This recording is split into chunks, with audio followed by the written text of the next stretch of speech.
des caractéristiques de la culture française, on en parlait tout à l'heure, c'est la gastronomie. Et je pense que les grands gastronomes qui doivent être encore en train de goûter des délicieux plats vont nous rejoindre.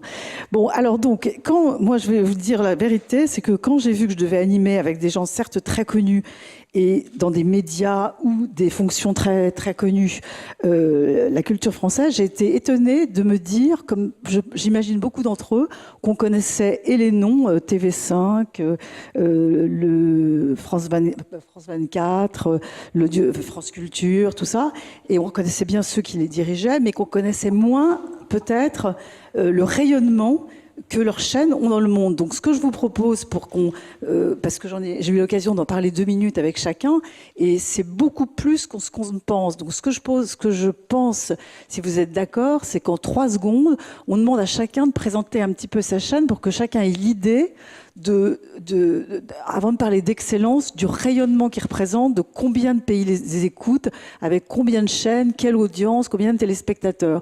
On va peut-être commencer, si vous permettez, par une femme, hein, Yves Bigot, donc par Marie-Christine Saragosse qui va se présenter. C'est pas très long, hein, mais c'est pour que chacun ait quand même un petit peu une idée. Donc Marie-Christine Saragosse, je dirige France Média Monde, qui regroupe plusieurs médias. France 24, qui est une chaîne d'information continue en français, en anglais et en arabe. Radio France Internationale, qui est une radio en 12 langues et en français. Et Monte Carlo Doualiya, que la France a créé il y a un peu plus d'une 40aine d'années, qui est une radio arabophone. Alors, pour France 24, qui a été créée il y a 7 ans bientôt, on dénombre 231 millions de foyers dans les différents pays et une audience mesurée, pas estimée, uniquement les chiffres de mesure, c'est-à-dire qu'on mesure dans 77 pays sur 180 pays où on est présent. Ça représente donc à peu près 42 millions en audience cumulée hebdomadaire. Ça veut dire que il y a 42 millions de téléspectateurs dans une des 3 langues qui viennent au moins une fois par semaine regarder France 24, quelque part dans les 77 pays mesurés. RFI, c'est 156 émetteurs FM dans le monde, beaucoup en Afrique, et c'est une audience de mémoire, donc parce que je n'ai pas pris tous les chiffres, mais c'est de l'ordre de 31 millions d'auditeurs. Ça veut dire que chaque semaine, 32 millions d'auditeurs viennent au moins une fois écouter RFI dans une de ces langues. Et Monte Carlo Doualiya, qui est diffusé sur 23 émetteurs dans 13 pays du monde arabe, de l'Irak à la Syrie, en passant par le Liban, mais la Mauritanie aussi, le Soudan, etc., compte un petit peu moins de 7 millions d'auditeurs par semaine. À ça s'ajoute l'offre multimédia, puisqu'aujourd'hui on ne peut pas faire l'impasse sur ces nouveaux médias. Donc c'est 25 millions de visites par mois sur l'ensemble des sites de ces médias. Et c'est quelques millions d'amis sur Facebook et de suiveurs sur Twitter. Et voilà, donc... D'accord, on ne parle pas par milliers, mais par millions. Oui, on parle plutôt par millions. Et c'est vrai qu'on ne le mesure pas en France, parce qu'on est finalement assez peu visible en France, puisque les télévisions ne sont pas sur la TNT, nos télévisions, et nos émetteurs, enfin nos radios. RFI a une fréquence FM à Paris, seulement à Paris. Monte Carlo Doualiya et RFI ont une petite fenêtre là, temporaire sur Marseille qu'on espère bien garder, mais donc forcément les Français, les citoyens français ne savent pas à quel point c'est extraordinaire. Elles sont importantes. Ouais. Bon, on vous donnera la parole après, Anne Griot, mais vous êtes un peu dans une fonction un peu différente. C'est une fonction un peu, oui, mais enfin pas directement audiovisuelle. Donc on va peut-être demander le même petit travail à Yves Bigot, donc qui dirige TV5 Monde. Alors, je dirige TV5 Monde depuis que Marie-Christine ne le fait plus. Donc, elle aurait pu aussi bien enchaîner en donnant tous les chiffres de TV5 Monde. Donc, nous, aujourd'hui, alors d'abord, nous sommes un diffuseur culturel francophone mondial qui est présent dans 198 pays et territoires, notamment à travers nos 12 langues de sous-titrage. Les 3 territoires sur lesquels nous ne sommes pas diffusés aujourd'hui, c'est la Corée du Nord, quoi qu'on puisse nous capter dans les hôtels. un certain nombre d'hôtels malgré tout en Corée du Nord. En Malaisie, mais où la question va être réglée, je serai à Hong Kong dans 10 jours pour permettre en tous les cas au moins aux expatriés francophones de pouvoir capter la Malaisie. Et la Barbade, pour une raison que j'ai pas encore réussi à identifier, qui n'est peut-être ou pas lié à Rihanna. Je l'ignore. Le pôle Nord et le pôle Sud, vous n'êtes pas totalement non plus présents. C'est vrai, mais en même temps, on n'est pas sous-titré en pingouin. Donc, voilà, donc nous sommes raccordés à 243 millions de foyers dans le monde. L'audience, selon à qui je m'adresse, on me dit, Marie-Christine disait une 50aine de millions. D'autres me disent, on peut garantir 35 millions assurés, en tous les cas, aux annonceurs publicitaires. Voilà, pour ceux qui veulent prendre de la publicité sur nos 9 antennes différentes, puisqu'on a en fait 9 chaînes différentes en fonction des zones géographiques, dont une chaîne enfant sur les États-Unis qu'on s'applique à essayer de lancer en Afrique l'année prochaine. D'accord. Alors, quand on regarde vos carrières, bon, Olivier Poivre-d'Arvor va nous rejoindre, c'est qu'on est frappé que les points communs, c'est que dans votre job, dans vos passions, dans vos carrières, il y a vraiment le côté international pour tous, et puis le côté culture. Bon, c'est ce qui nous réunit aujourd'hui. On ira peut-être sur d'autres territoires, mais c'est la culture que nous réunit. Et une petite question que je voulais vous poser aussi en commençant, c'est que vous nous avez parlé de millions et de millions de gens, de centaines de pays. Est-ce qu'il y a un appétit dans tous ces pays-là pour la culture française? Et c'est quoi les frontières de la culture française? Alors peut-être que Anne Griot veut peut-être commencer, puisque elle m'a dit tout à l'heure quelque chose d'intéressant et qui est assez particulier, c'est que ah non, c'était vous, c'était les valeurs, c'était pas vous. Enfin, commencez. Bon, je ne sais pas ce qu'a dit Marie-Christine, mais alors, juste effectivement, moi, j'ai un positionnement un peu différent. On parlait de présentation et vous m'avez dit que vous ne saviez pas qu'au ministère des Affaires étrangères, il y avait une direction de la coopération culturelle, universitaire et de la recherche. Alors en fait, ça répond à un souhait, une volonté politique. De Laurent Fabius, tout simplement, qui est parti d'un constat très simple en disant la diplomatie, il y a bien évidemment la réaction, la crise, les négociations, mais il y a la diplomatie d'influence. Bon. Et la France est une puissance d'influence, elle a des valeurs à partager, elle a une langue, elle a une culture. Ce qui rejoint quelque chose de très fort, c'est que l'action internationale de la France et la culture, c'est une relation entière, vraiment ancienne. Il y avait un bureau des œuvres étrangères qui a été créé dans les années 20. On considérait que la culture, la langue française, les biens, c'était un objet en soi, d'action à l'international. Donc c'est pas quelque chose de nouveau, mais aujourd'hui, dans la bataille des idées, dans la bataille de la langue, il a considéré qu'il fallait peut-être se réorganiser en matière de diplomatie d'influence avec 3 grands axes. La diplomatie économique, d'où la création d'une direction des entreprises au Quai d'Orsay il y a quelques mois. La création de cette direction, pour parler en bon français, c'est un peu le soft power, ça parle en général beaucoup plus, qui sont la coordination de tous les outils d'influence de la France. Et une autre direction qu'on appelle les biens publics mondiaux, c'est en gros tous les enjeux globaux, le climat, les négociations internationales en matière d'environnement et le rôle en matière de pilotage de l'aide publique au développement. Donc cette direction de la coopération culturelle, universitaire et de la recherche, quand on regarde les textes, elle a une très forte ambition. On nous dit définir et contribuer à la mise en œuvre de la politique de rayonnement de la France. Je crois que ça veut bien dire. Ça montre à la fois l'ampleur de la tâche et l'enjeu.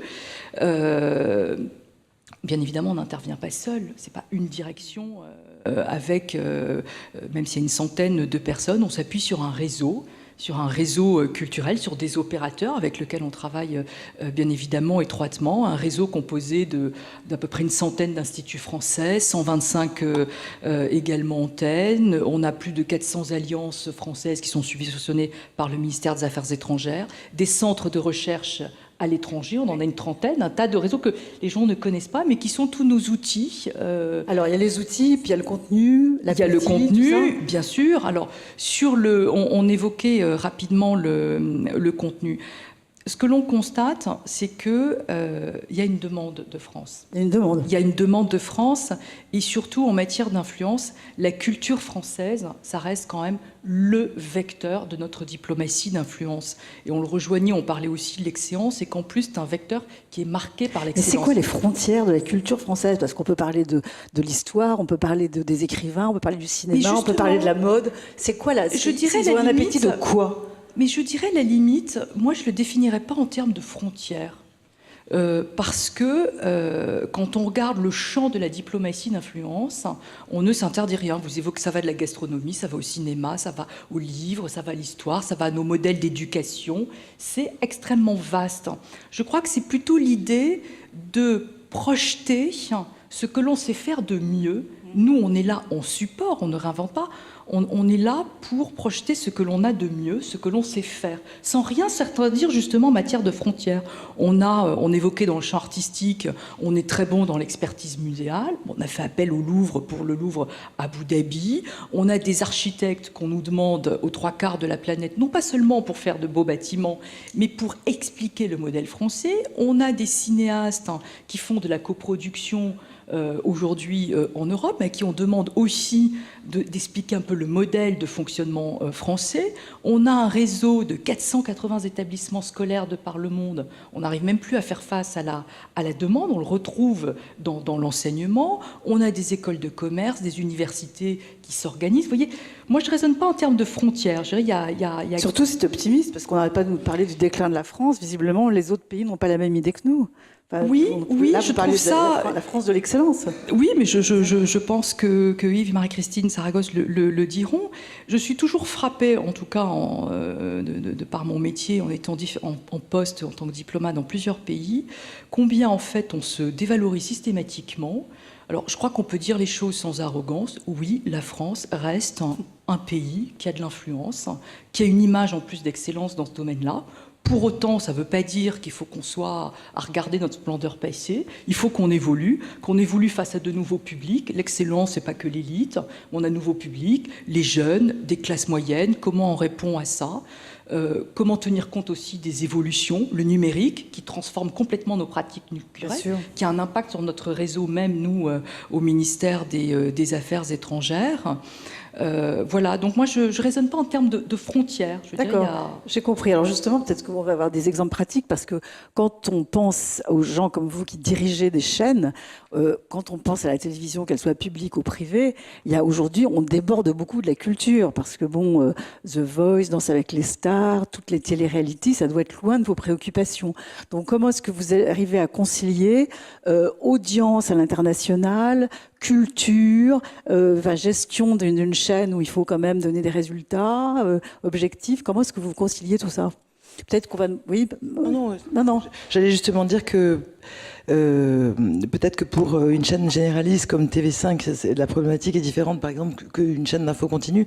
Mais juste avant, je voulais juste réagir aussi à ce que disait Anne, parce que tu parlais de soft power, et ça c'est bien français, de laisser nommer un concept inventé strictement par la France, par un vocable américain ou en tout cas anglophone, puisque juste les alliances françaises, par exemple, qui ont été inventées au XIXe siècle, il n'y a pas de modèle autre que celui-là, où des sociétés de droit, des associations de droit locales, constituées par des non-français dans leur pays, se constituent pour célébrer la langue et la culture d'un autre pays. C'est quand même assez étrange. Et tu as cité également les lycées français. Les lycées français, dès le milieu du 19e siècle, quand ils s'installent quelque part, ils sont d'abord ouverts aux étrangers aussi, ce qui est aussi une signature française. Et donc ça fait très longtemps que la France considère que la culture et le lien entre les sociétés civiles qui s'établit à travers ça, c'est un lien essentiel pour la paix, tout simplement, dans le monde, le dialogue des sociétés civiles. Et après, bon, le concept s'est généralisé, et maintenant il y a des instituts Confucius partout, mais donc c'est vraiment chevillé au corps de la France. C'était un premier point. Deuxièmement, tu as cité un peu arrogance. Et moi, je pense qu'arrogance va avec autoflagellation, c'est-à-dire cette idée du déclin français est typiquement le fruit de notre arrogance aussi. Et je ne sais pas où est Maurice Tassez, là. Je sais pas, il nous regarde là. Je ne voyais pas qu'on était filmé. Alors bon. Le mot excellence peut heurter les contacts qu'on a à l'étranger, alors même que fondamentalement ils reconnaissent des savoir-faire français. Parmi ces savoir-faire, il y a une chose qui n'apparaît pas non plus peut-être suffisamment, c'est que notre signature, c'est de ne pas être dans l'unilatéralité ou dans l'unilatéralisme. D'ailleurs, TV5, FGLS Yves, c'est typiquement le fruit de ça. C'est la curiosité et la capacité d'altérité qui nous anime et de curiosité qui fait que, par exemple, notre réseau culturel en Afrique, eh bien, c'est le réseau culturel africain, c'est-à-dire qu'on y produit autant de spectacles africains, d'échanges avec des auteurs et des créateurs français, que de culture unilatéralement française. C'est cette capacité de partage qui est notre signe souvent distinctif et qui fait qu'on a une image pas du tout excellente même. Alors je me suis permis d'amener un truc qui n'a rien à voir avec la télé, mais ça m'a tellement fait plaisir de lire cette étude que je me suis dit qu'il fallait que je la partage avec quelqu'un. C'est CLM BBDO. Je sais pas exactement. Bon, elle a été faite. Une agence de pub. C'est une agence de pub, mais bon, elle a été de com. Alors, ils ont bien communiqué avec moi. Ça m'a fait très plaisir. 800 participants, 43 pays, 5 continents. Donc, ça va du Mexique à la Chine, en passant par la Roumanie ou l'Allemagne. Et donc, ce qui ressort de cette étude, c'est que le Made in France, c'est l'humain qui est le facteur de compétitivité de la France. L'humain. Pourquoi ? Parce que l'excellence française, justement, est perçue parfois comme arrogante. L'art de vivre, pas toujours assez compétitif mondialement. Mais le savoir-faire humain de passionné, c'est la signature qui est perçue par l'extérieur. Hein. Il parle d'ailleurs de nous toujours en langue étrangère, il y a des citations partout. Et le Made in France, c'est vraiment de la valeur. D'abord, ils disent qu'il y a 3 facteurs qui nous différencient. Une intransigeance de passionné. La passion et l'implication de ceux qui fabriquent les projets sont partie intégrante du produit fini. Rien n'est laissé de côté, rien n'est bâclé, chaque touche est travaillée et les finitions sont aussi importantes que la globalité. Pas de compromis. Alors, donc là, c'est une femme chinoise qui dit que c'est ça, que quand elle sait qu'elle achète français, c'est parce que c'est un produit qui est presque personnel, qui est fait par une personne qui le fait presque à titre personnel. C'est pas de la fabrication de masse. Deuxièmement, une inventivité qui défriche. L'audace française, ce n'est pas que la créativité de l'industrie du luxe, c'est aussi la capacité à inventer dans tous les domaines, innover en allant là où d'autres ne vont pas. Et je citais tout à l'heure le fait que tout d'un coup, quand la France se met à agiter l'exception culturelle, enfin, on est à contre-courant de tout le libéralisme. Quand la France râle en Europe et dit le libéralisme est chevelé, les chômeurs et la misère, c'est pas ça le projet. Et donc, nous, on a un autre projet social. C'est aussi une façon on y reviendra parce que c'est très intéressant l'histoire de l'exception culturelle justement. C'est excellence dans la ça. culture. Et le troisième point que j'ai trouvé très beau dans cette étude, c'est que la troisième signature française, c'est la conscience humaine à conserver. Une certaine façon de concevoir le commerce et de placer l'être humain au cœur, tant dans le processus de fabrication que dans la finalité.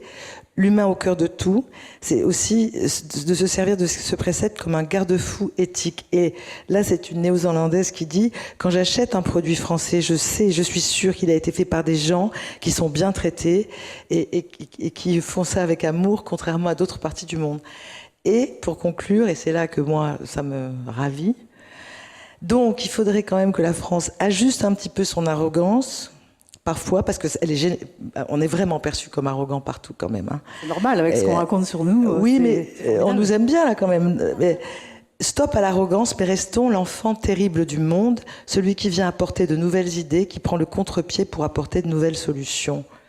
Et ça, je trouve que c'est un guide génial. Et alors, est-ce que vous donnez l'exemple dans votre chaîne d'être l'enfant terrible du monde ? Mais je pense que oui, parce que peut-être qu'une façon d'être l'enfant terrible, c'est de refuser d'être une chaîne de propagande, par exemple, quand on est une chaîne d'info. Expliquez ça, c'est intéressant.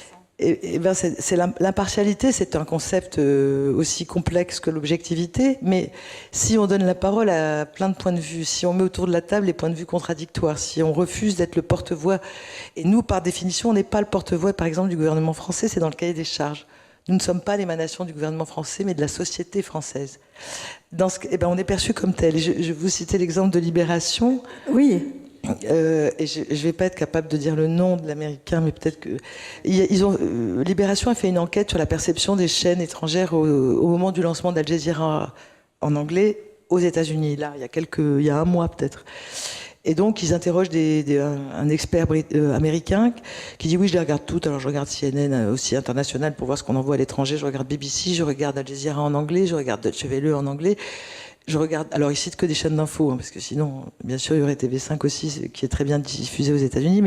Et il dit je regarde France 24 et finalement, c'est celle-là que je préfère parce que c'est pas une chaîne de propagande. Ben voilà, je ne sais pas si vous avez compris, parce que vous expliquez ça comme quelqu'un qui le vit tous les jours, mais moi je l'ai compris tout à l'heure, c'est que par exemple France 24 est capable d'aller faire des reportages coproduits avec des gens locaux dans des capitales européennes, et que les capitales européennes disent, arabes, et disent on fait ça avec vous parce que une des valeurs que la culture française et que vous véhiculez, c'est la valeur de la liberté.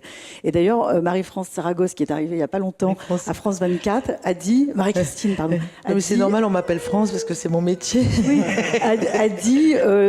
Christine, c'est plus œcuménique. Oui, elle a dit, ma chaîne, c'est liberté, égalité, actualité. C'est la signature, la nouvelle signature de France 24. Voilà. Mais c'est décomplexé, liberté, cette égalité, histoire de valeur, actualité. Voilà. La culture, valeur de tolérance, c'est quelque chose quand même que notre culture française, effectivement, la très porteuse. Alors Yves Bigot, moi j'ai beaucoup aimé l'expression d'enfant terrible que vous voulez incarner. Et vous, alors TV5, vous incarnez l'enfant terrible aussi. Est-ce que vous avez imprimé votre marque là-dessus déjà ? Enfant, on va avoir 30 ans, donc pas encore. Mais terrible au pluriel, hein, puisque nous, on est l'émanation de 5 gouvernements, plus les 72 autres pays de l'OIF, dont on est l'opérateur officiel. On est d'ailleurs la seule chaîne qui soit diffusée dans le hall de l'ONU à New York. On est allé vérifier sur place il y a une dizaine de jours.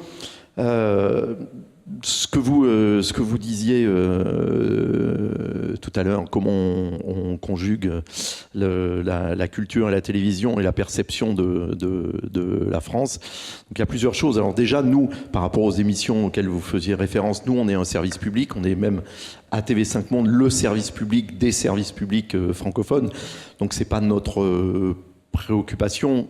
Le principe même du service public en télévision, c'est d'apporter la culture au plus grand nombre. Alors, il faut aussi entendre au plus grand nombre. Donc, ça veut dire que c'est la culture qui intéresse le plus grand nombre et pas juste la culture élitiste, hein, et qui ne parlerait pas encore plus, évidemment, sur la planète à des gens qui soit nous regardent à travers les langues de sous-titrage et ne parlent pas du tout français, ou qui, au contraire, ont peut-être le français comme deuxième ou troisième langue, ou sont en apprentissage du français, puisque ça fait partie aussi de nos missions, hein. De permettre d'apprendre, d'enseigner le français.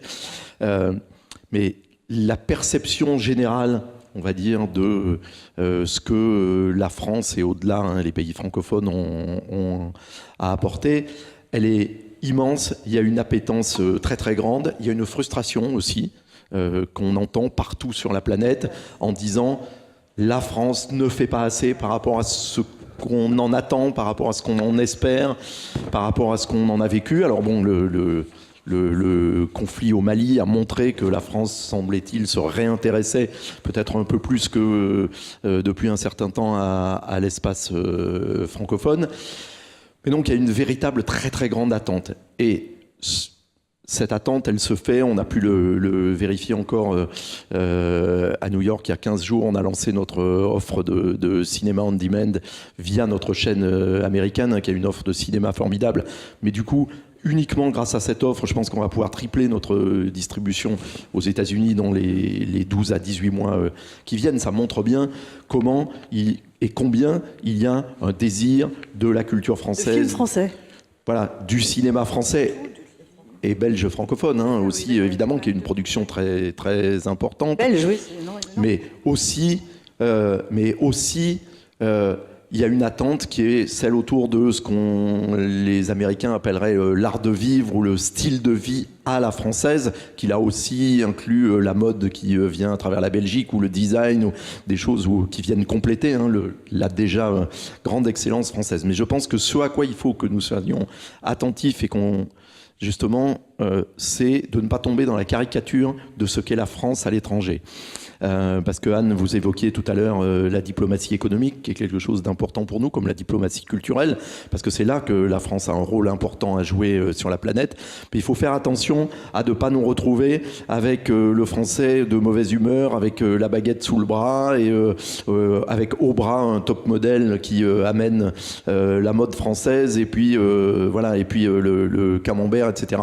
On est aussi très bon dans le domaine des technologies, on est très bon dans le domaine des sciences, on est très bon dans la recherche, on est très bon évidemment dans le monde de la culture, mais Daft Punk, Phoenix, Justice, David Guetta, ce sont des artistes français qui ont du succès dans le monde entier. Il ne faut pas non plus qu'on oublie de revendiquer ce que le monde prend de nous, même si ça n'est pas forcément justement ce sur quoi on est Vous on qui est êtes un attendu. passionné de musique, c'est intéressant, par exemple, que vous nous donniez un exemple concret, parce que vous avez commencé par être... vous avez eu un magasin, non, de disques? Ah oui, j'ai été émancipé avec droit de faire du commerce quand j'avais 14 ans. Oui. Oui, c'est ça, donc vous connaissez... Vous avez Mais une j'importais culture- de la musique américaine en France à l'époque. Hein. D'accord. Mais aujourd'hui, quand vous exportez la musique française, c'est quoi? Qu'est-ce qui plaît? Ou comment c'est construit? Ce qui plaît forcément, c'est toujours ce qu'on sait faire que les autres ne font pas déjà. C'est-à-dire, ça n'est jamais en copiant ce que les autres font déjà qu'on réussit. C'est en faisant autre chose. Alors on va dire, grosso modo, ce qui plaît, c'est notre version à nous de la musique internationale, ce que on appelle, pour le résumer, la French Touch. Donc c'est les artistes que je viens de citer. Ou alors, ce sont tous les artistes d'origine africaine, très nombreux étant déjà français depuis longtemps, mais qui viennent à Paris, qui sont de plus en plus produits à Paris, etc., et qui prennent un certain nombre d'éléments de la culture française. Mais pour résumer un peu ce que je peux avoir à contribuer de ce que ça représente la culture française dans le monde, je vais juste vous raconter une petite histoire. Marie-Christine sait que j'aime bien raconter les histoires. Tu vas pas la chanter? Non. Ah, si, aussi. Non, c'est une autre, je te rassure, c'est une autre. Alors, on la Non, l'autre, c'est chantera parce qu'on après. était à Lille la dernière fois que je racontais Il la chantera l'histoire. après. Voilà. Non, c'est Daniel Tolscan du Piantier qui m'avait raconté il y a des années. Il m'avait dit, écoute, je voyageais à travers les États-Unis et j'avais rencontré au Texas dans un restaurant une serveuse avec qui donc c'était développé une relation, et du coup elle m'avait suivi pendant plusieurs jours dans mon voyage donc à travers les États du sud-ouest américain, et puis finalement on arrive au bout d'une douzaine de jours, on arrive à Los Angeles, et là il a son avion qu'il attend pour repartir en France. Et donc au moment de se séparer, il me dit voilà, cette jeune fille texane qui ne parlait pas un mot de français et d'un seul coup était en larmes, etc. Donc il dit je me sens un peu voilà, quand même un peu gêné, comme ça arrive à des hommes ou à des femmes quand on a rencontré quelqu'un comme ça, puis qu'on voit bien que c'est le bout de la route.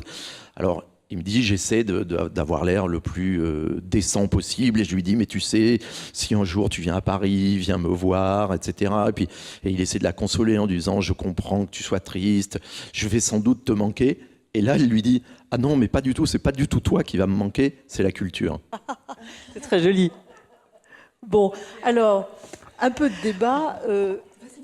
Non, c'est parce que, juste sur la musique, pour dire, parce que du coup, je réalise tout à l'heure, à 17h, je vais aller à la bibliothèque de France, parce que je vais remettre le fonds musical d'RFI, 100 000 disques qu'on a numérisés, qui racontent l'histoire de la musique française du monde depuis l'entre-deux-guerres.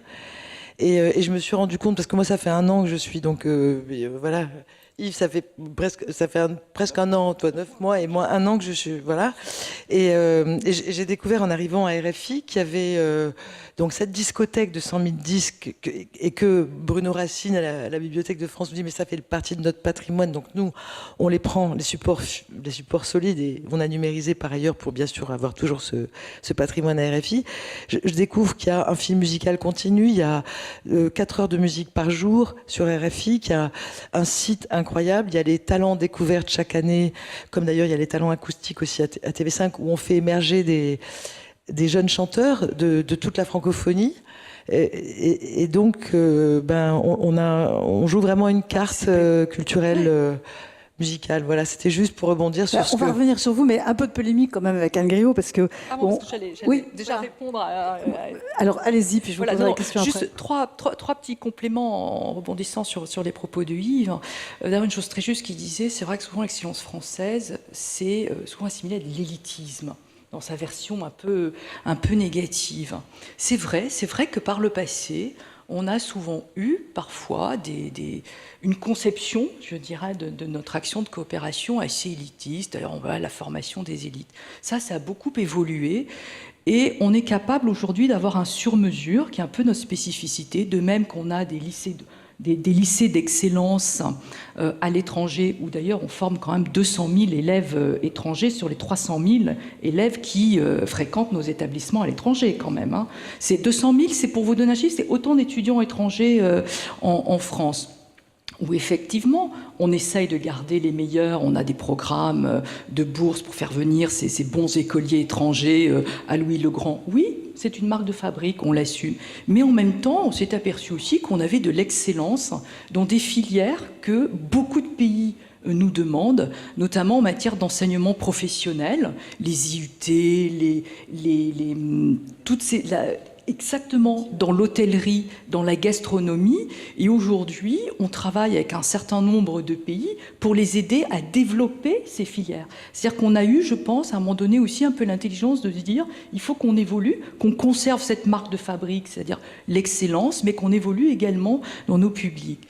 Deuxième chose, heureusement, l'image de la France, on essaye en tout cas, nous, pouvoir public, pour temps en temps, on doit faire des compromis, mais c'est vrai que l'image qu'on essaye de véhiculer est quand même bien différente, effectivement, de celle qui un temps a été aussi, effectivement, la baguette avec la top modèle sous le bras. Ça aussi, ça a beaucoup évolué. Et je dirais, ça a évolué justement grâce au retour que nous avons aussi de notre réseau, de ça, et parce qu'aujourd'hui, on est quand même fondamentalement dans une coopération d'influence qui est quand même fondée, Marie-Christine le disait, sur l'échange, sur le partage et sur tout ce qui est quelque chose, coproduit, co-fait.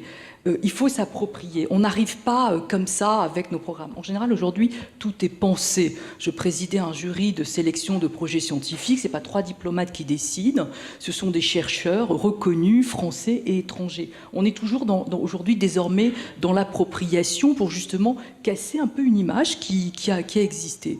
Alors effectivement, est-ce qu'il faut faire plus? Oui, on est tous d'accord, cette demande de France. C'est vrai qu'aujourd'hui, l'enjeu, c'est comment y répondre. C'est la question que je voulais vous poser, parce qu'il y a quand même... Bon, tout n'est pas rose, quand même.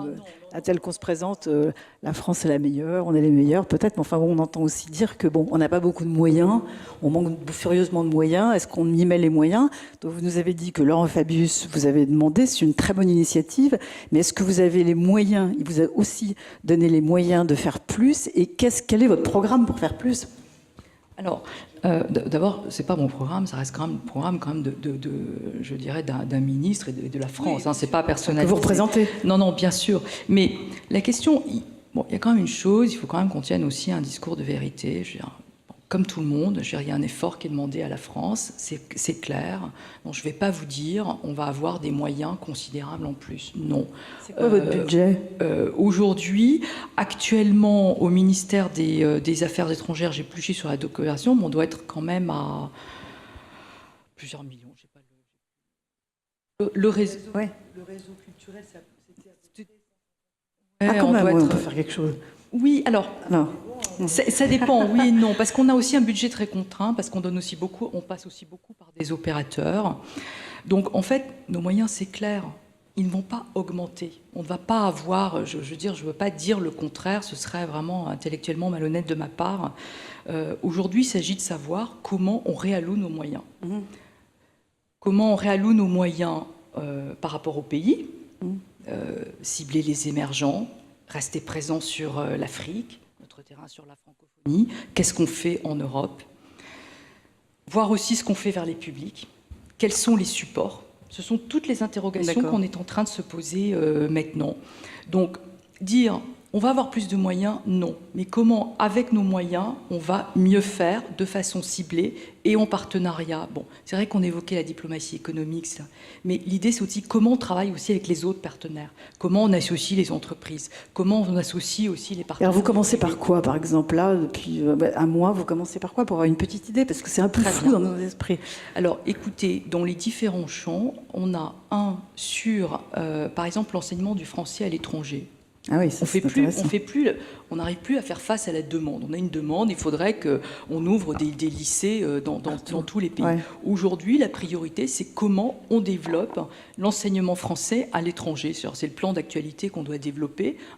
Comment on crée des établissements qui s'autofinancent. Très clairement, on est obligé aujourd'hui de se projeter comme ça. Dans le réseau homologué, ce qu'on appelle le réseau de l'Agence française pour l'enseignement français, quels sont les redéploiements en interne que l'on fait, très concrètement vers les pays? Comment on pense aussi l'enseignement français à l'étranger, c'est-à-dire qu'est-ce qu'on peut faire à l'intérieur des systèmes éducatifs des pays, c'est-à-dire pas seulement projeter des moyens, mais comment on peut cibler une partie de nos moyens en créant des filières d'enseignement français à l'étranger. C'est aujourd'hui un sujet nouveau, un champ nouveau, l'enseignement bilingue qui existe déjà mais qu'on va s'efforcer de développer. Comment on utilise le numérique pour défendre nos modèles, pour offrir des cours en ligne. J'ai un exemple très concret. La ministre a effectivement annoncé ce nouveau plan. On travaille très concrètement sur ce type de sujet. Dans le domaine de la culture, très clairement, l'axe aujourd'hui, c'est avec tous les professionnels du secteur, comment concrètement on soutient plus et mieux la création française et les contenus français. En matière de recherche, qu'est-ce qu'on cible aujourd'hui beaucoup plus qu'avant, c'est-à-dire le continuum, recherche fondamentale, recherche appliquée, enseignement supérieur, besoin des instituts de recherche et des entreprises. D'accord, c'est très tourné vers l'enseignement.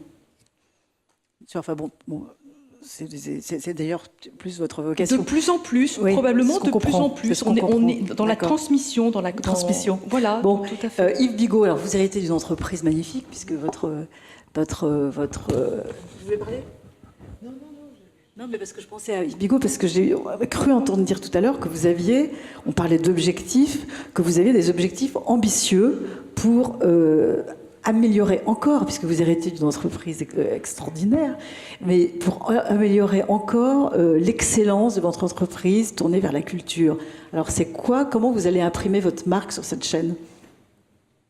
Nous, déjà, ce qu'on cherche à affirmer, c'est précisément notre vocation de diffuseur culturel francophone. Et c'est-à-dire que nous, et là où Marie-Christine a, avec ses équipes, à faire face à une concurrence formidable dans le domaine de l'info, puisque le nombre de chaînes d'information est très spectaculaire, et maintenant elles s'intéressent aux Français, c'est-à-dire elles se sont développées en anglais. Voilà, partout. Voilà, mais elles font... Oui, mais il y a déjà les Israéliens, il y a la BBC, enfin, c'est ce qui est une bonne nouvelle. Non, mais c'est une mauvaise nouvelle pour toi, mais c'est une bonne nouvelle pour voilà, pour tout le monde. Mais en tous les cas, voilà, nous, ce qu'on souhaite affirmer, et justement parce que ça démontre aussi la complémentarité qu'on a avec France 24, c'est notre vocation d'être un diffuseur culturel francophone, c'est-à-dire qu'on diffuse des œuvres, du cinéma, des séries télévisées, des documentaires, du spectacle vivant. On fait la promotion des artistes, des créateurs, alors français, wallons et bruxellois, québécois, canadiens, suisses, africains, libanais, etc. Mais donc, principalement français. Et de marquer ça, de le revendiquer et d'une certaine façon d'affirmer que l'exception culturelle française dans le monde, c'est nous. C'est ça la stratégie, c'est celle-là. Après, évidemment, il faut savoir s'adapter, parce qu'on est diffusé sur l'ensemble de la planète, donc tous les pays, tous les continents n'ont pas la même sensibilité, n'ont pas la même, la même demande par rapport. Je veux dire, il est clair que TV5 Monde Afrique n'a pas les mêmes programmes que TV5 Monde États-Unis, déjà pour des questions de droit, mais au-delà de ça, évidemment, les publics ne sont pas les mêmes, parce qu'il faut bien comprendre que, par exemple, nos abonnés aux États-Unis sont à plus de 60% des Américains qui ne parlent pas un mot de français. Il y en a combien d'Américains qui sont abonnés? Pardon? Il y en a combien d'Américains abonnés? Alors d'Américains, je ne sais pas vous dire, mais de foyers aux États-Unis, il y en a aujourd'hui 350 000. Y compris les hôtels, parce qu'ils ont tous les hôtels. Les hôtels, c'est en plus. En plus, non, les hôtels, c'est en plus. Là, on parle vraiment des foyers, c'est-à-dire des gens qui payent l'abonnement à $9,99. Et ils regardent quoi, ces Américains, comme programme? Pardon? Qu'est-ce qu'ils regardent comme programme, les Américains, par exemple? Alors, qu'est-ce qu'ils regardent comme programme? Principalement le cinéma et donc les films et les documentaires. Évidemment, ceux qui parlent français, mais qui donc sont la minorité. Donc grosso modo les expatriés plus les 3 Américains qui parlent français, eux regardent soit nos infos propres, soit les journaux de France 2 ou de Radio-Canada ou de la RTBF. Et c'est plutôt du côté de Boston, j'imagine, Harvard, tout ça, que du côté de la côte ouest, non? Non, on penche un petit peu sur la côte est par rapport à la côte ouest. Enfin, si vous vous promenez dans les rues de Los Angeles, selon les quartiers où vous allez, vous entendrez parler français avec l'accent pied noir. Hein. Si vous faites les restaurants et les magasins de prêt-à-porter, hein, et à San Francisco, là, vous allez avoir beaucoup plus. Vous allez tomber sur Michel Serres, sur des chercheurs ou les enseignants qui donnent cours à Stanford ou ailleurs, ou mon acupunctrice aussi qui donne des cours à Stanford. Mais 60%, c'est ce qu'il faut bien comprendre. La majorité des téléspectateurs de TV5 Monde sont des francophiles. Bien sûr. Ce ne sont pas on a 4 types de téléspectateurs. On a les voyageurs, bien entendu. Hein. Vous y faisiez allusion, c'est ceux qui nous regardent dans les hôtels ou éventuellement dans l'appartement de leurs amis qui les reçoivent, mais donc qui sont connectés. Il y a évidemment les expatriés des différents pays que nous représentons. Ensuite, il y a les francophones de la planète, qui sont aujourd'hui estimés à 220 millions d'habitants sur la planète. Donc tout cela sont évidemment nos clients potentiels, mais la grande majorité, ce sont des francophiles qui ne consomment la chaîne que à travers nos 12 langues de sous-titrage. Alors notamment aux États-Unis, ils sont plus de 60%, et ils viennent pour précisément la culture française et l'appétit qu'ils ont pour voir notre cinéma, pour voir nos documentaires ou pour voir nos magazines qui sont consacrés à la mode, à la cuisine, au luxe, etc. La parole à Marie-Christine, je vous parlais aussi de votre image de marque. Est-ce que vous allez innover dans votre chemin sur l'excellence? Est-ce que vous avez des idées de nouvelles émissions ou de nouvelles conceptions, d'apporter quelque chose sur la culture française? Ou est-ce que vous, j'allais pas dire ronronner, mais toujours avec les cinémas, documentaires, etc. Est-ce qu'il y a des nouveaux... Oui, c'est-à-dire c'est un joli ronron, voilà. Mais je vous rassure, à la télé, qu'on soit, que ce soit Marie-Christine ou moi ou tous nos collègues, c'est un métier où de toute façon on a déjà du mal à dormir. Donc ronronner. C'est vrai, du mal à dormir à cause de parce que vous êtes réveillé la nuit par le fait de trouver des choses nouvelles. Nous deux en plus on a un inconvénient, c'est que c'est 24 heures sur 24, 365 jours par an. Donc il y a toujours. Ce que je veux dire, est-ce que dans la matière on est excellent dans ce que vous disiez de l'innovation, les choses comme ça? Est-ce qu'il y a des choses nouvelles qu'on peut apporter? Tout le temps. Vous savez, c'est le principe c'est un peu généralisé partout, mais peut-être à la télé encore plus qu'ailleurs, c'est si on n'est pas en train d'avancer et d'innover, comme les autres le font pendant ce temps, on devient obsolète et on disparaît très très vite. Donc oui, bien évidemment, sans arrêt, mais comme le fait Marie-Christine, et comme le font tous les gens qui travaillent à la télévision, il faut sans arrêt se renouveler, il faut sans arrêt trouver le truc d'après, parce que sinon on tombe dans une obsolescence à une vitesse incroyable. En télé, 1 an, c'est une décennie. Le truc d'après, c'est quoi aujourd'hui? Le truc d'après qu'il faut trouver aujourd'hui, vous avez dit. Nous, alors, moi, pour vous répondre précisément, en tous les cas à TV5, ce sur quoi je travaille le plus, c'est sur la revendication de notre nature et de notre ADN francophone, pour aller à fond dans cette intégration qu'on est de représenter à la fois l'excellence française, mais aussi celle des 4 autres pays participants, hein, donc l'État du Québec, le gouvernement du Canada, la Suisse, la Fédération Wallonie-Bruxelles, mais aussi de tous les pays africains, du Liban, de tous les pays francophones de la planète, de manière à ce que tous contribuent, parce que, si vous voulez, à terme, il y a un rapport de l'ONU qui est paru il y a 3-4 mois, évidemment très intéressant, qui rend euphorique tout le monde, puisqu'il annonce potentiellement 700 millions de locuteurs francophones en 2050, dont 80% seraient en Afrique. Alors, il faut d'abord intégrer, je suis allé le voir, hein, ce rapport à l'ONU il y a 15 jours, pour vérifier qu'il existe pour de vrai, et que... voilà, on passerait de 220 à 750 ? À 700. À 700. Alors pour tout vous dire, même le président de la République, le 20 mars, au soir, sans doute dans l'euphorie d'être entouré par 700 femmes francophones à l'issue du forum des femmes, du Forum mondial des femmes francophones, a annoncé, et il l'a d'ailleurs répété à Nice à l'ouverture dans son discours d'ouverture des Jeux de la francophonie, lui il annonce déjà 1 milliard.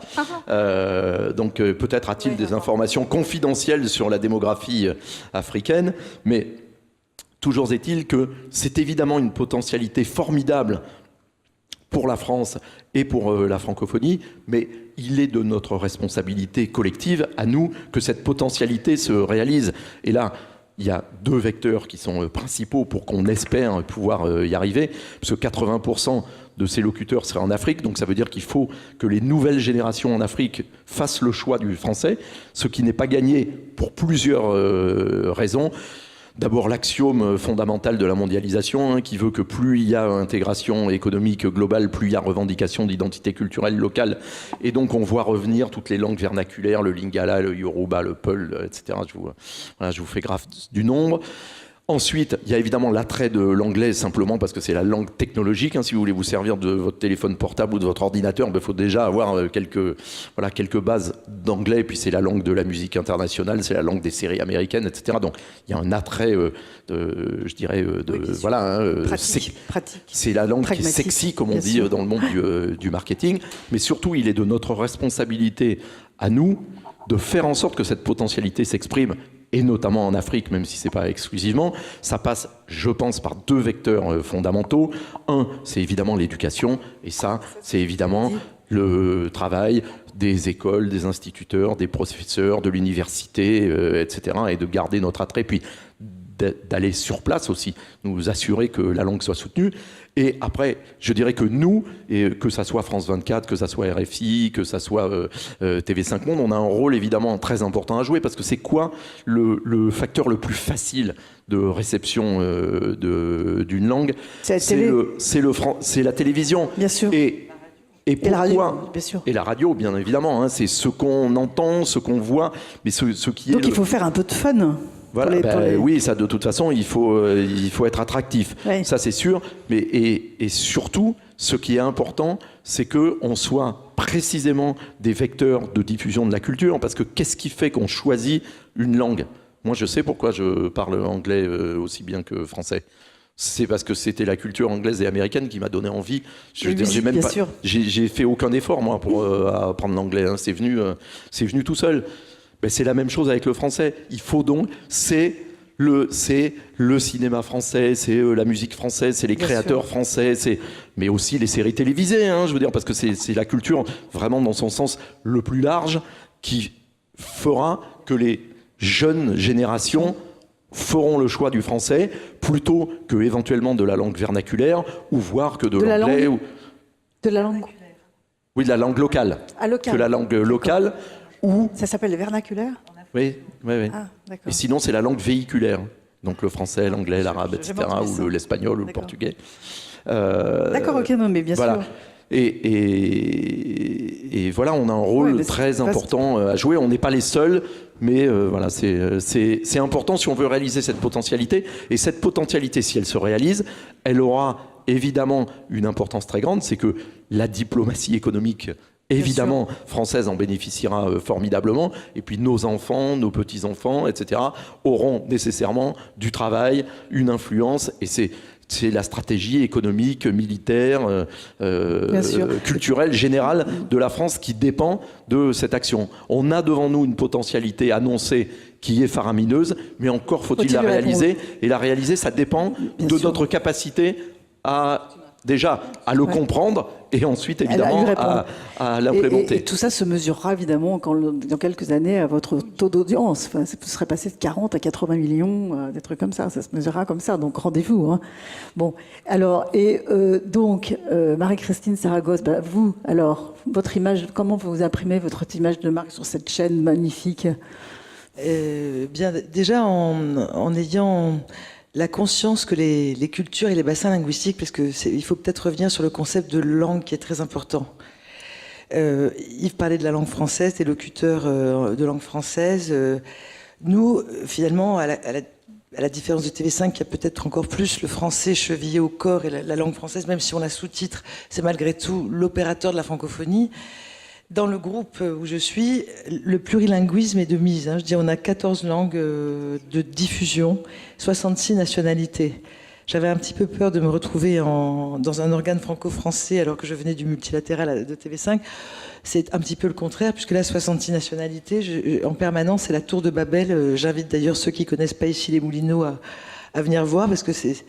Voilà, donc il n'y a jamais une monopensée, il y a une espèce de bouillonnement. Alors, par exemple, France 24 avait été conçu avec 3 antennes parallèles, c'est-à-dire qu'on disait la même chose en anglais, en français, en arabe. C'était même une sorte de volonté délibérée. Or, il faut transposer, il ne faut pas reproduire, y compris quand on utilise une autre langue pour dire la même chose que ce qu'on vient de dire en français. Il faut transposer plutôt que traduire. Souvent, c'est comme ça qu'on est compris vraiment. C'est-à-dire avoir les codes de la culture de l'autre. Il se trouve que dans le groupe que je dirige, il y a des hommes et des femmes ponts qui parlent parfaitement le français, qui vivent en France et qui sont porteurs d'une autre culture, d'une autre langue, et qui savent ce que nous ne comprenons pas de leur culture, et qui savent nous dire les clés de leur propre culture pour qu'on puisse nous-mêmes d'ailleurs faire partager la nôtre plus aisément. C'est un point très important parce qu'il y a eu des débats aussi sur le fait de savoir s'il fallait par exemple une chaîne en anglais, France 24 en anglais, comment est-ce qu'il n'y a pas contradiction dans les termes France 24, l'anglais, oui. Il peut y avoir contradiction si France 24 en anglais c'est BBC ou CNN.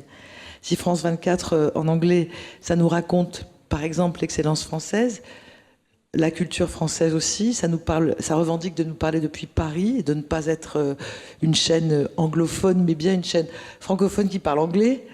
C'est vraiment important.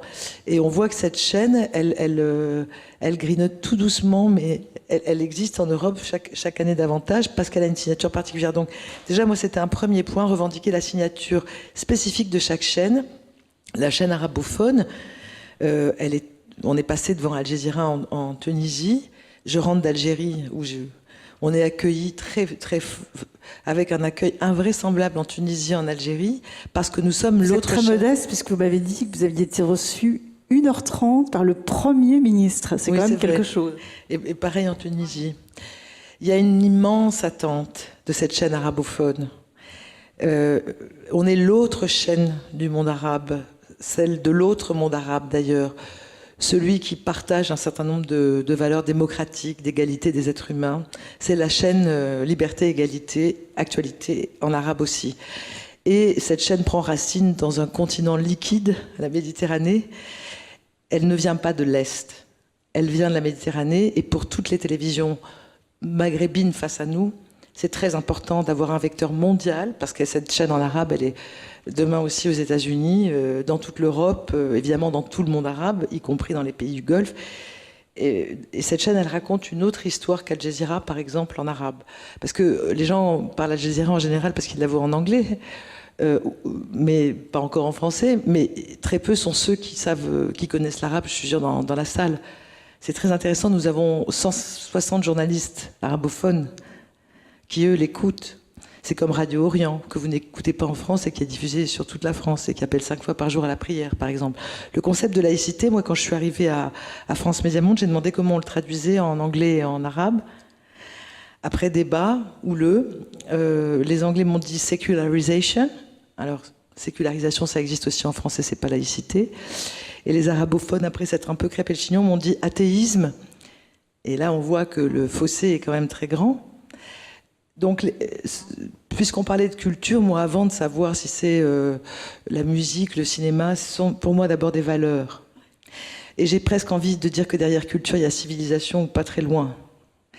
Et que on voit bien quand même dans certaines zones du monde avec ce qui se passe de Tombouctou à la Libye, en passant par la Syrie, en voyant les difficultés de la Tunisie, etc., en se souvenant que l'Algérie a vécu 10 ans de terrorisme face à des terroristes islamistes. Donc on se rend compte que le monde n'est pas totalement sûr. Cette chaîne en arabe, elle est perçue, y compris au Liban, où je suis allée aussi, y compris en Égypte, où dès les événements de l'été, on a immédiatement eu des accords pour coproduire. Voilà. On t'a laissé la conclusion, Olivier. Bonjour. Maïdia. Donc, en Égypte, à peine des événements ont-ils eu lieu cet été qu'on a commencé à coproduire une fois par semaine une émission à la radio nationale égyptienne et sur Monte Carlo Doualiya, une émission co-réalisée avec un réalisateur égyptien, un réalisateur français. On va faire la même chose avec France 24 en arabe. Le débat des capitales que j'ai lancé pour le monde arabe, donc chaque semaine on va dans une capitale du monde arabe, on est maintenant attendu, les télévisions nationales veulent passer des accords. On a lancé, m'inspirant de mon passé à TV5, le journal des journaux du monde arabe, pas justement en français, parce qu'il n'y a pas un monde arabe et que quand on voit comment la télévision algérienne commente les événements d'Égypte, ça n'est pas exactement la même chose, loin s'en faut, de la télévision tunisienne, etc. Et c'est un immense enjeu. Nous sommes un pays méditerranéen. Au-delà, bien sûr, nous sommes aussi un pays européen. Mais on s'évertue aussi. D'ailleurs, je pense que j'entends parler parfois de projets de radio européenne. RFI est déjà à la radio européenne. Chaque jour, RFI couvre l'actualité européenne. Je peux le dire sans peut-être d'équivalent. France Culture fait beaucoup de choses, mais sur l'Europe, vraiment, on est très présent. C'est aussi, à mon sens, le rôle de nos médias, c'est de faire passer en France une compréhension du monde qui n'est pas nécessairement, alors je mets à part encore une fois Radio France et la radio qui parle plus à l'imagination et à la réflexion, mais à la télé, si on regarde pas un petit peu des chaînes internationales et même si on n'écoute pas parfois RFI, on ne sait rien de ce qui se passe dans le monde et on est soi-disant à l'heure de la mondialisation. C'est pour ça aussi que moi je revendique une certaine visibilité dans certaines zones précises de nos médias ici, parce que nous avons une utilité citoyenne dans notre propre pays, justement parce que nous touchons à des valeurs civilisationnelles. Parfait. Alors, avant on pose quelques questions et qu'on conclue, Olivier Poivre d'Arvor, qui nous fait le plaisir d'arriver, peut-être que vous pourriez nous parler, enfin, succinctement, on ne va pas repenser tout le débat, mais comment vous conciliez vision de l'excellence et France Culture ? Oui, j'avais dit que j'arriverais tardivement, donc je vous prie de m'en excuser. Mais écoutez, moi, ce qui m'a frappé dans les fonctions qui sont les miennes aujourd'hui, mais aussi celles qui, hier, nous ont réunis, Marie-Christine et moi, autrefois, après, dans ce qu'on appelle le soft power, c'est qu'il y a quand même, avec ce petit pays, enfin, cette puissance moyenne qui est la nôtre, mais qui évidemment vit sur un héritage glorieux, on a quand même quelques produits d'excellence. Et que je suis frappé de voir que, dans le fond, les politiques ne les connaissent certainement, mais finissent par les oublier. Et l'élément culturel en est un. Jusqu'à encore pas très très longtemps, l'élément culturel n'était pas valorisé parce qu'il n'était pas lié à l'élément économique. Sauf que les Américains ont inventé la Silicon Valley, que c'est de la culture. Et voilà. Et là, vous avez, en gros, pendant que nous étions en train d'inventer le Minitel, les Américains ont eu une vision très culturelle, après avoir été les premiers dans le domaine des industries culturelles avec le cinéma.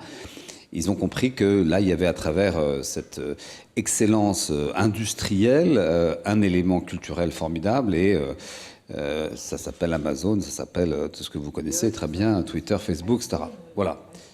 Oui, donc c'est G5. C'est ça dont on parle de ça, on parle du soft power, on parle de la culture dans ce sens-là. Et évidemment, les médias audiovisuels jouent un rôle énorme parce que nous avons encore, sinon une voix très attendue, mais une voix singulière dans le monde. Et moi, j'ai toujours été impressionné par la capacité de ce pays, en effet, de se renouveler, d'inventer Arte, d'inventer, autrefois, il y a longtemps, RFI, évidemment, TV5, avec les partenaires européens, puisque c'est un cas particulier, francophone, bien sûr, et évidemment, France 24. France Culture, ça fait partie de ces objets-là qui ont été inventés.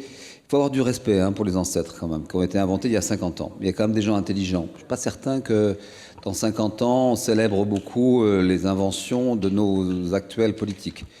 Qu'est-ce qu'ils auront inventé? Pas évident. Il y a 50 ans, on inventait des objets très singuliers comme ça qui ont été l'objet de beaucoup de discussions au Parlement sur l'utilité de donner à des intellectuels l'occasion de parler dans une chaîne. Cette chaîne, aujourd'hui, elle est ce qu'elle est. Elle a 1 200 000 personnes cumulées qui l'écoutent par jour.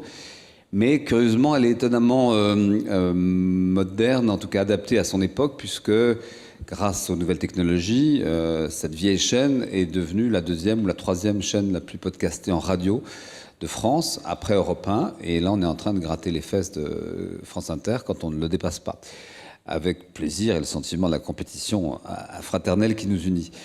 Et en fait, nous produisons, mais je crois que c'est le cas de nos amis qui sont ici, nous produisons, je crois, à la différence de bien des médias, des contenus durables et des contenus qui ne sont pas trop géolocalisés. C'est-à-dire que dans le fond, ils parlent. Marie-Christine l'a beaucoup dit, mais j'imagine que vous l'avez fait les uns les autres. Mais ils produisent des contenus qui, sans être universels, sont des contenus qui peuvent être écoutés à Montréal, à Dakar, et qui le sont de plus en plus, puisque nous, on est en train de se rendre compte qu'une part très importante de notre audience, en plus de ce 1 200 000, se trouve à l'étranger, notamment Maghreb et Afrique subsaharienne.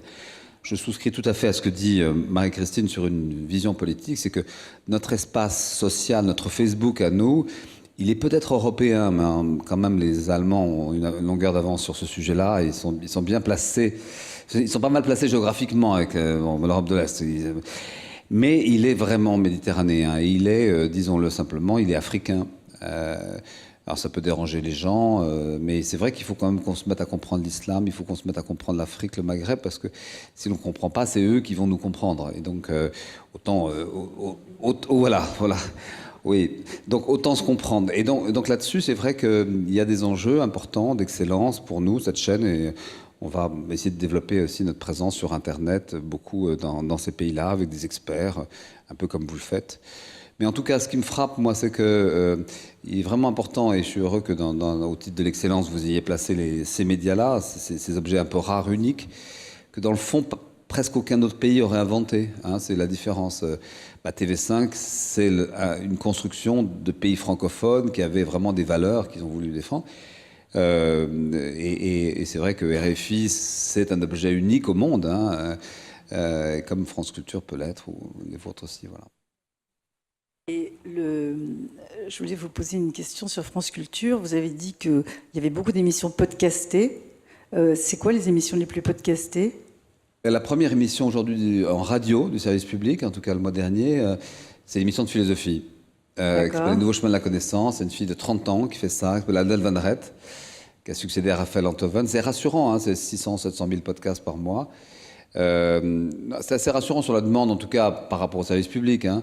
L'émission la plus podcastée de radio, je crois que c'est Ruquier ou Canteloup, je ne sais plus, mais voilà, nous, simplement, c'est une heure c'est une heure de bonne philosophie bien solide. Alors et celle du dimanche matin politique, là, qui est animée par, qui est excellente, là. Finkielkraut, non, pas Finkielkraut. Philippe Meyer. Philippe Meyer. Elle est très podcastée parce qu'elle est vraiment. Elle est très écoutée. Très écoutée, si vous voulez. Oui, c'est notre génération.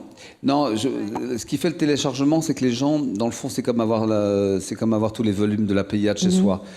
On a besoin d'avoir les volumes de la Pléiade chez soi, ou le livre de poche. On le lit pas forcément.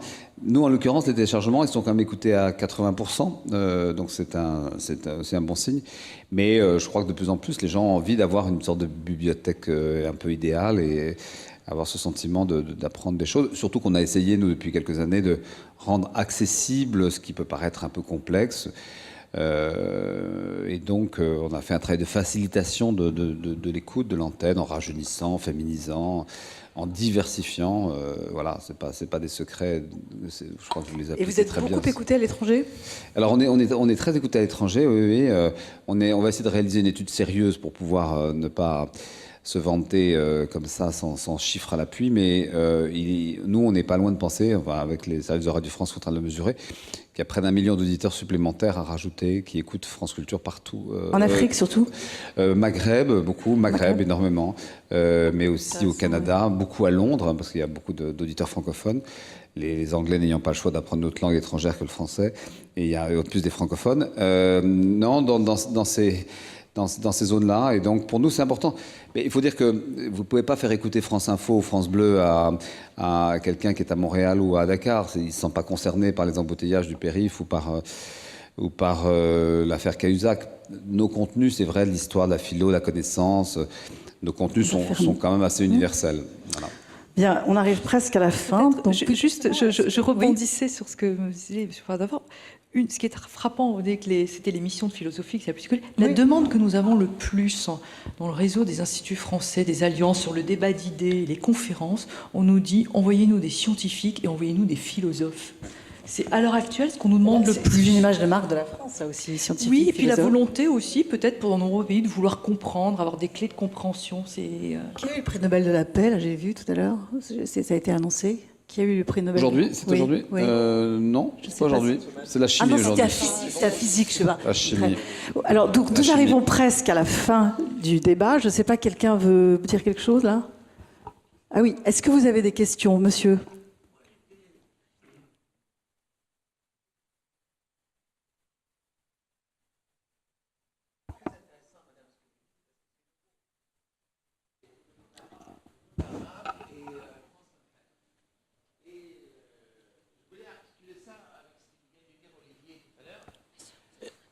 Oui, je voulais articuler ce qu'il a dit Olivier tout à l'heure avec Madame Saragosse tout à l'heure, parce qu'en fait, moi, je m'en occupe de la télévision en Égypte.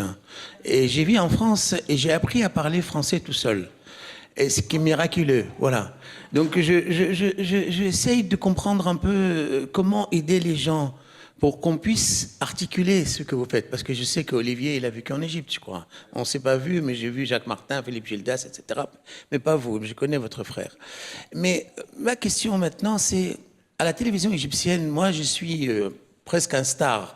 Dès que j'apparais, il y a des gens qui me regardent, alors que personne ne me connaît en France, sauf au Presque Club ici. Pourquoi? Parce que moi, je passe à la scène internationale TV, Nile TV, en français et en anglais. Parce que je parle anglais et je parle français. Alors, les gens en Égypte, ils me disent, mais on veut que vous parlez l'arabe. Mais j'ai dit, mais la chaîne ne veut pas. Voilà, alors allez voir France 24. Alors ma question à vous, pourquoi vous ne faites pas justement une branche, une antenne au Caire, puisque vous avez Ahmed El Khiri, je pense qu'on m'a dit qu'il est chez vous, rédacteur en chef. Oui, Ahmed, oui, absolument. Ah bon, bah, je connais son père, alors... Ahmed El Khiri, il est chez nous, oui. Ah oui. Mais bon. on est en train de monter, avec la télévision égyptienne, oui, une hebdomadaire, vraiment, enfin, d'être en permanence avec le relais au Caire. Oui. Il y a eu vraiment une impulsion qui a été accélérée cet été, hein, oui, avec Monte Carlo Douali et avec la télévision égyptienne. Et on est vraiment en train de lancer ça pour avoir une coproduction hebdomadaire basée au Caire, France 24 voilà. En arabe. Mais vous allez en plus me donner votre carte parce qu'on est à la recherche en permanence d'experts. Je suis Ali Kamel et je suis en langue arabe. J'étais le premier dans ma promotion et j'ai donné des cours aux Français et aux Américains en arabe. Alors donc, vous savez, parce que vous qui n'êtes pas forcément arabophone, je peux vous dire que dans les rédactions de France 24 et d'MCD, oui, je vois, oui. Le discours sur qui parle bien arabe, le vrai arabe littéraire, et qui ne parle pas bien l'arabe littéraire, c'est un combat sans fin. Oui. Et en plus que les arabophones ont un gros avantage, en tout cas que je constate chaque jour, et ce qui m'énerve d'ailleurs, oui, c'est qu'ils parlent bien sûr arabe, mais ils parlent aussi français, et ils parlent aussi anglais, et qui sont capables de passer d'une antenne à l'autre. Et ce sont les seuls, c'est les arabophones qui sont capables de Moi, parler je parle allemand, madame, à la télévision. Allemand, anglais, français, voilà. espagnol et les Scandinaves aussi. Vous me donnerez votre... Mais par rapport à Olivier, vous avez en France Culture, vous allez passer l'université de tous les savoirs, de 6h du matin à 7h du matin. Moi, je pense que, en voyant M. Michaud, Yves Michaud, qui dirige l'unité de savoir, parce que ça s'arrête cette année, la dernière chez vous. Et bien sûr que je propose que vous collaborez avec Madame Saragosse et que vous transmettez le discours de tous les savants français, puisque c'est l'excellence J'essaie de le savoir. En arabe, ou même un résumé en arabe. Ou quelqu'un que moi qui puisse faire un résumé en arabe pour les Égyptiens. Ou pour le monde arabe, vous voyez. Et donc, il y a ici un problème très très important, ce que je disais à France 3, à notre ami qui fait l'émission de France Info, pardon, qui est venu chez nous au Presse Club. À l'époque, il y a 5-6 ans, je lui parlais de la langue arabe, la langue arabe.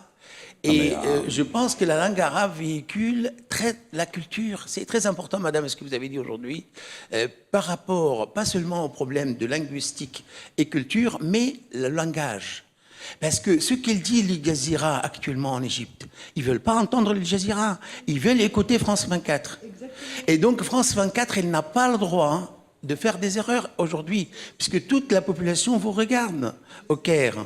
Voilà un peu, parce que moi, chez moi, dans mon bureau ici à Paris, j'ai la chaîne arabe, Al Jazeera, France 24, j'ai toutes les chaînes françaises, allemandes, pour pouvoir comprendre ce qui se passe dans la tête des gens. Et donc, je pense qu'aujourd'hui, votre émission d'aujourd'hui, c'est très très important, votre réunion aujourd'hui, pour nous, les gens qui traversent le Méditerranée régulièrement.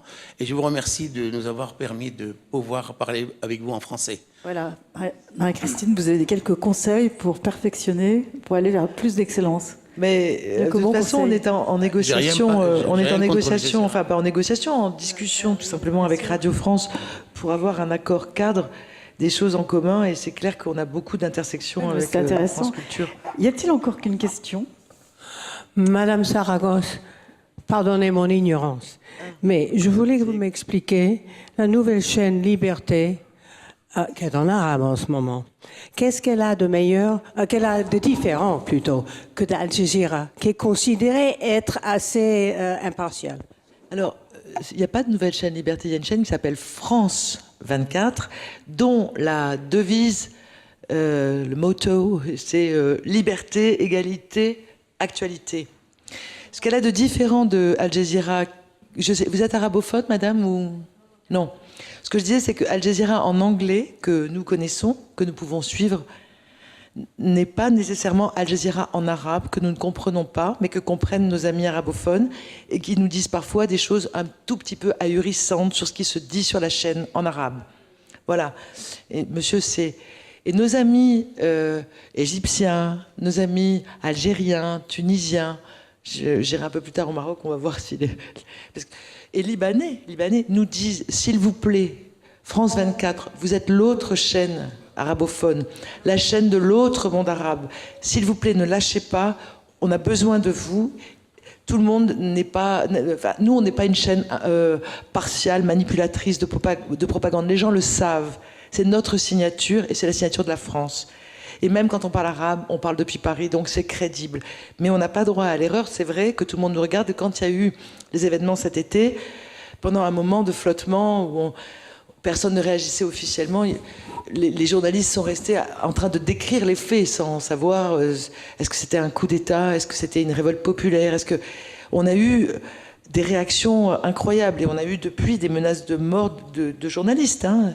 Moi, il y a des journalistes blessés, il y a une journaliste qui a été quasiment violée, place Tahrir. C'est difficile le métier d'info continue. Hein. On parle de culture, mais aujourd'hui, on a des journalistes en prison, des journalistes qui ont été blessés, et je vais partir en Côte d'Ivoire parce qu'il y aura une décoration posthume de Jean Hélène, le journaliste de RFI qui avait été assassiné pendant des événements de Côte d'Ivoire. Donc là, le gouvernement ivoirien va le décorer à titre posthume, mais il est mort d'une balle dans la tête parce qu'il faisait son métier quand même. Donc c'est des sujets encore... La liberté d'expression n'est pas du tout répandue partout sur la planète. Une question encore ou pas? Non? Écoutez, moi, en tout cas, c'était passionnant comme débat. Vraiment, merci à vous quatre, parce que vous êtes des gens très occupés, très internationaux, très planétaires, et vous avez consacré du temps. Si quelqu'un il y a encore 1 minute, donc si l'un d'entre vous a quelque chose à dire, je ne sais pas, peut-être Olivier, puisque vous avez été peut-être privé, frustré. À part m'excuser, non, je n'ai aucune raison de conclure. Non, mais en tout cas, c'est vrai, important de pointer ces éléments d'excellence et puis d'essayer de convaincre non seulement ceux qui sont ici, mais les politiques. Il faut les secouer. Ça, c'est madame qui est chargée de ça. Voilà. Oui, mais pardon, et la diplomatie culturelle, puisque Anne connaît bien le sujet, les crédits de la diplomatie culturelle. Moi, je suis Dès que je vois un ministre des Affaires étrangères, je lui rappelle qu'il fait des discours magnifiques en général sur tout ça, C'est vrai. mais que les crédits baissent de manière drastique, On nous l'a dit. et que c'est important. Voilà, c'est très important. C'est l'épaisseur du trait, et ça a formé des générations de gens comme monsieur. Ça a formé, c'est évidemment les lycées français à l'étranger, etc. Il faut vraiment, c'est une cause qui n'est pas électorale, malheureusement. C'est une cause très très importante. Voilà, donc on t'accompagne dans tes combats. L'argent est aussi le nerf de la guerre culturelle, c'est évident. Eh ben, merci infiniment. On est obligé de libérer la salle, pardon. Non, excusez-moi, Ah oui. je ne veux pas vous retarder. Simplement, une dernière question. Vous avez tous insisté sur le désir de France et les nouveaux modes de production, de coproduction, de coopération, de co-appropriation. Marie-Christine Saragosse a évoqué à juste titre l'importance pour les Français de se former à l'international, d'écouter également ces chaînes. Vous avez évoqué le nombre de foyers en millions qui forment et qui constituent votre audience à l'étranger. Est-ce qu'en France, vous pouvez donner quelques chiffres sur votre audience et est-ce que vous menez une action spécifique ou particulière vis-à-vis de cette cible alors que ce n'est pas aussi prioritaire? Alors, j'ai effectivement des mesures d'audience, mais qui ne sont pas du médiamétrie, tout simplement parce que je pense que l'abonnement à médiamétrie pour France 24, c'est 700 000 € par an et qu'on préfère les mettre dans autre chose. Donc, voilà. Donc, mais on doit être à quelque chose, j'ai peur de dire une bêtise, mais j'ai peur de mélanger TV5 et France 24 dans les chiffres, mais je crois que c'est 3,5 millions en audience cumulée hebdomadaire, de quelque chose comme ça. Mais donc, pour France 24, enfin, TV5, c'est la même chose, hein. On n'est pas sur la TNT, on est sur le câble et le satellite. Alors, moi, je me bats pour avoir des fenêtres, ne serait-ce que des fenêtres pour qu'à certains moments de la journée, il y ait une fenêtre internationale sur des chaînes publiques nationales. Bon, c'est un peu compliqué en ce moment. Je pense qu'on va nous donner un canal sur la TNT Île-de-France uniquement et un canal a priori qui semble devoir être partagé avec une chaîne locale, ce qui nous permettra de faire du glocal. C'est un concept assez laid pour dire qu'on passera brutalement du mondial au coin de la rue. Donc on va essayer de gérer ça comme on pourra. Mais et pour RFI, je vous disais tout à l'heure qu'on est en Île-de-France. Alors, je crois que j'ai une intro sur l'audience cumulée hebdomadaire, mais je sais plus, c'est pas 2. C'est le chiffre de 1,2 million, je sais, je regarde dans la salle. Combien ? 200 000 quotidiens. Donc alors, on ne peut pas faire multiplier par 7 pour avoir l'hebdomadaire, qui est la mesure d'audience, parce qu'il peut y avoir des doublons, mais je pense que quand je dis 1,2 million, on n'est pas loin d'être à ça en audience cumulée hebdomadaire. Hein, c'est pas le même chiffre que peut-être Olivier. C'est ce qu'on pour RFI, on mesure en hebdomadaire pour TV5, France 24 aussi. Et on est depuis le mois de fin janvier à Marseille. On a une fréquence temporaire partagée entre RFI et Monte-Carlo Doualiya, donc franco-arabe. Et là, on n'a pas eu de mesure d'audience encore. Et sur Internet, sur les 25 millions dont je parlais, il y en a quand même 40% qui viennent quand même de France. Hein. C'est pas mal à regarder sur les nouveaux médias. Mais voilà, on se dit que dans certains endroits, en accord avec Radio France, on pourrait avoir des petits bouts d'RFI ou de MCD. Et on aurait bien aimé, en accord avec France Télévisions, avoir un petit bout de fenêtre nationale. Mais bon, on continue à discuter.